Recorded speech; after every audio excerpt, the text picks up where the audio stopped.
அதை நோக்கி நம்ம போகும்போது இப்போ உலகளாவிய ஒரு கம்பெனி இருக்குன்னு வச்சுக்கோங்க. இவ்வளோ பெரிய கம்பெனி ஒருத்தர் நடத்தி இவ்வளோ நம்மளுடைய வாழ்வாதாரத்துக்கு ஒருத்தர் கஷ்டப்படுறாருன்ட்டு என்றைக்கோ ஒரு நாளைக்கு அந்த ஓனர் மேலேயோ அந்த ஃபவுண்டர் மேலேயோ நமக்கு ஒரு எண்ணம் வரும்.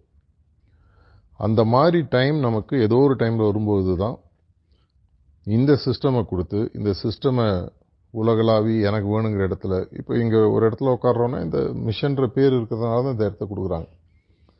நீங்கள் தனியாக இந்த இடத்துல எனக்கு தியானம் பண்ணணும்னு சொன்னால் அநேகமாக கொடுத்துருக்க மாட்டாங்க. இந்த இன்ஸ்டியூட் ஹார்ட்ஃபுல்னஸ் இன்ஸ்டிடியூட்டா இவ்வளோ வருஷம் இருக்குது, ஓகே இந்த இடத்த எடுத்துக்க. இதை தாண்டி இதை போன்ற ஒரு விஷயமா சந்ததியாக வருது.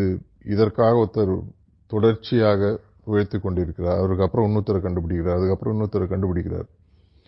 அப்படின்ற போது அந்த குருநாதரின் மீது எப்பொழுதோ ஒரு காலகட்டத்தில் நமக்கு தெரிந்தோ தெரியாமலே ஒரு ஈர்ப்பு வருகிறது, வரணும்.